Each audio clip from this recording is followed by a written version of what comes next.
Pertemuannya di Gelora Bung Karno, boleh apa tidak? Boleh. Itu membuat ketegangan yang tidak perlu sebenarnya dalam proses pemilu. Tingkat ketegangan. Namun ketika untuk melakukan indeks kerawanan pemilu pada tahun 2024 ini, itu baru dalam kali citra diri. Karena ada perspektif yang bermasalah. Kenapa?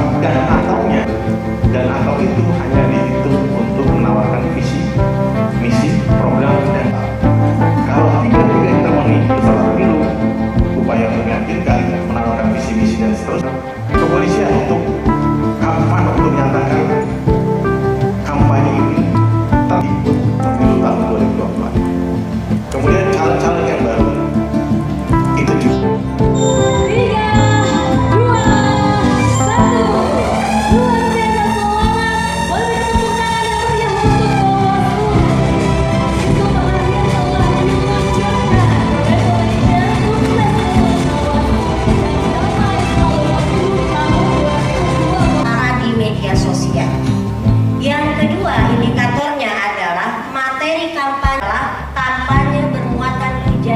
Kebencian di media sosial. Inilah tiga hadap IKP ini. Mari kita lihat temuan-temuannya, Ibu Bapak, sahabat-sahabat media sosial. Kalau kita sama-sama lihat datanya We Are Social, jumlah 60,4%-nya adalah pengguna media sosial aktif. Yang saya yakini kita semua yang ada di ruangan sini. Pertama, bahwa media sosial menjadi satu tantangan penyelenggaraan pemilu dan pemilu menggunakan media sosial untuk melakukan sosialisasi, kampanye, dan lain-lain. Provinsi itu berbeda. Kalau di kabupaten kota, bagus.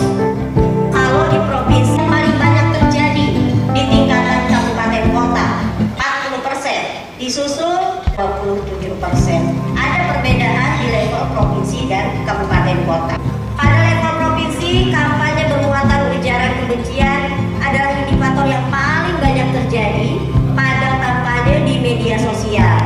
50% disusul dengan kampanye hoax, bermuatan hoax, Kalau bicara soal Kabupaten Intan Jaya, tanpa harus lihat data ini, kita sudah di potretnya.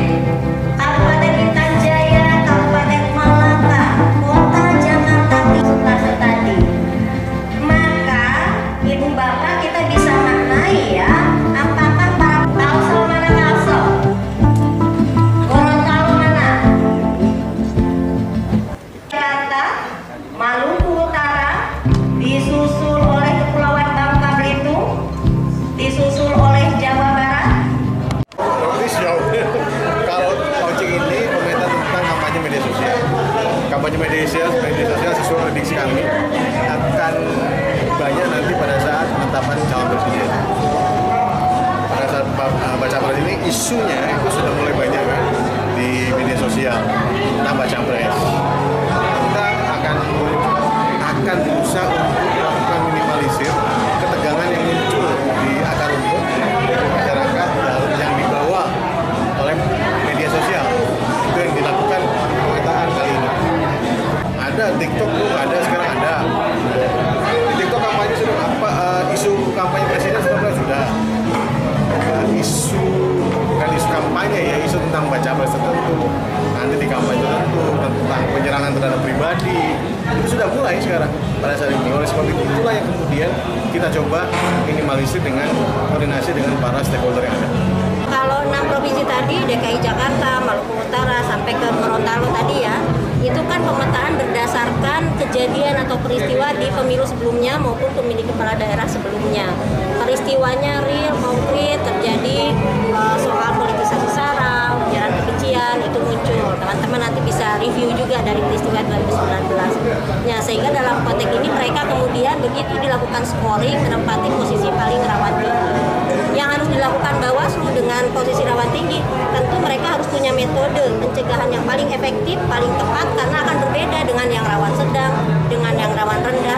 Mereka harus punya sesuatu greget yang lebih untuk memastikan kerawanan ini tidak terjadi di 2024. Bawaslu menyadari betul kami punya keterbatasan soal ini, makanya gandeng multi pihak. BSSN kami gandeng karena mereka punya kemampuan yang lebih canggih untuk untuk melakukan deteksi. Lalu teman-teman dari Kominfo juga kami gandeng, termasuk platform media sosialnya. Platform media sosial ini kami tempatkan bukan sebagai mitra bisnis, tetapi justru mereka sebagai orang yang bertanggung jawab juga terhadap keberlangsungan pemilu 2024. Di Papua, Intan Jaya misalnya tadi media sosialnya tinggi ya. Justru salah satu kerawanannya itu di saat situasinya itu blank spot, tidak bisa sinyalnya baik, bukan berarti kemudian tidak ada berita hoax, ujaran kebencian mengenai itu di tempat itu. Jadi karena kita sama-sama tahu, misalnya ya peristiwa 2019 waktu pilkada 2018 di Jawa Barat, itu ternyata setelah ditelusuri yang operatornya di Sleman, Yogyakarta kok, bukan di Jawa Baratnya. Begitupun kasus-kasus peristiwa-peristiwa di Papua yang menggerakkan sangat mungkin tidak di Papua, kita sama-sama tahu sinyalnya jelek, tapi sebagai berita yang bisa menarik sentimen negatif, bisa membangkitkan emosional, Papua itu selalu pada posisi yang rawan tinggi. Akun media sosial personal kita pun akan bisa dilakukan. Di mana peran Bawaslu? Bawaslu akan melakukan pengawasan terhadap berbagai akun media sosial. Karena itu tadi konten yang kita lihat ada ujaran kebenciannya enggak, ada politisasi saranya enggak, yang itu berpotensi mengganggu pemilu 2024.